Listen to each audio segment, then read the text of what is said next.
vagina have an odor, and it is nothing to be worried about. A lot of people believe that the vagina is not meant to have an odor, but it does, and it smells just the way it should. All right, so it varies from person to person, and it is nothing to be shy about.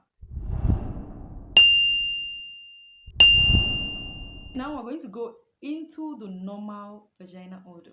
And the first one is the metallic odor. Now, the metallic odor is usually associated with blood, and it is gotten around or during the time of the menses.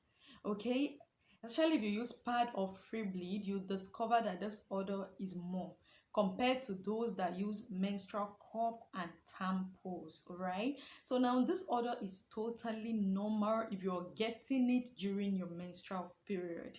Now, blood in itself has odor, and when trapped in a particular place for some time, so say hours, it will give the metallic odor. All right, and so that is what happens when you use a pad during your menstrual period. You tend to get this, but note that if you are getting this odor maybe just after your menses or somewhere around the circle, then you need to get checked immediately with your gynae. It might be a sign that there's an internal bleeding somewhere in the reproductive tract or the vagina, and you need to get checked ASAP. At the time you're having this metallic odor during your period, do not worry. But as soon as you're getting it outside your menses, then you need to get checked and treated immediately. Number two is bleach. Now, bleach-like odors are associated with the use of condom and lubricants. All right, so if you're having this odor shortly after you've had sex, then you just need to wait for some hours and this odor will go away. So that is what the bleach-like odor is associated with.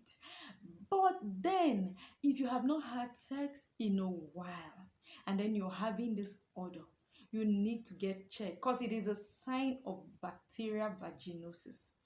Bacterial vaginosis is a condition in which the good bacteria, which are the normal floras that help to keep the vagina healthy and in good condition, are invaded by not so good bacteria. All right, so this is what causes bacterial vaginosis. But one good thing about it is that it is very easy to treat if it is detected early. So if you notice that you have not used condom or lubricant for some time and then you're getting this bleach-like odor, then you need to see your gynae immediately so you are treated, and then you get yourself back. All right, it's nothing to worry about. The next one is pungent or spicy odor. These odors usually are gotten as the result of the meals you've had.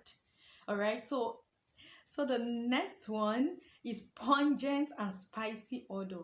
Now, this is caused as a result of strong meals like onions, garlic, and red meat. When these foods are consumed, they get absorbed into the body and are reflected in the secretions from the body. Okay, so most times you tend to get those odors from the underarm, that's the armpit, from the scalp, and from the genital areas. Okay, so when you are getting this, just blame it on your last meal. It is nothing to be worried about. So examples of food that can actually give up this kind of odor are garlic, turmeric, onion, red meat, and the rest of them. All right, so if you have just had this meal and you're having a spicy or pungent odor, then you just blame it on it. It's nothing to be worried about. You are perfectly okay. So the next one is weed or dirt kind of odor. Now, this is actually associated with sweat, and most times this odor is not even coming at all from the vagina. They come mostly from the sweat glands that are located in the thighs and along the bikini lines. Okay, so these sweat glands are the ones that release these odors, and not even the vagina.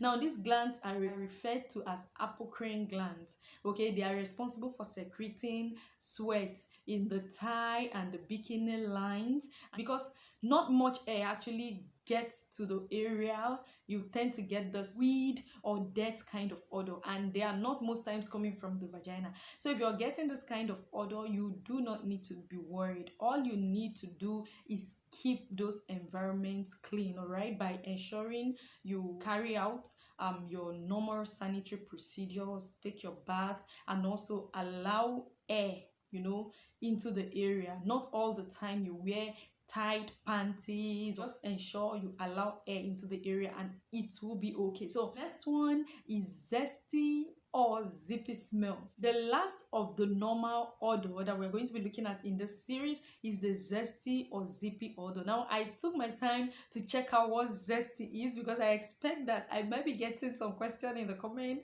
What is zesty? Now, according to the Oxford dictionary, it says zesty is something that's strong, spicy, or pleasant. All right, odor is caused by the bacteria Lactobacillus. Now, Lactobacillus is a normal bacteria in the vagina, okay, and the pH of the vagina is usually acidic, between 3.5 to 4.3 or thereabout. All right, and this helps to keep the vagina environment at optimal function and also prevent the invasion of bacteria that will cause disruption in the normal function of the vagina. Okay, so these lactobacillus are the same bacteria that are found in fermented foods, and they are normal for the vagina. Okay, so except of course the odor is very strong, then you have nothing to worry about. But if for any reason you're getting very strong odor, very spicy odor that you do not understand, then you need to see your gynae immediately. All right, guys, thank you so much for watching this video. These are the normal odor that you expect to get from the vagina. Now, in the next series, we're going to be looking at the abnormal odors that should strike a chord in your heart as soon as you perceive them, to ensure that you see your healthcare provider immediately. I hope that you understood every single odor we've talked about in this video. All right, if you do not, you can drop your question in the comment section and I will respond to them immediately. Thank you for watching again. See you in the next series.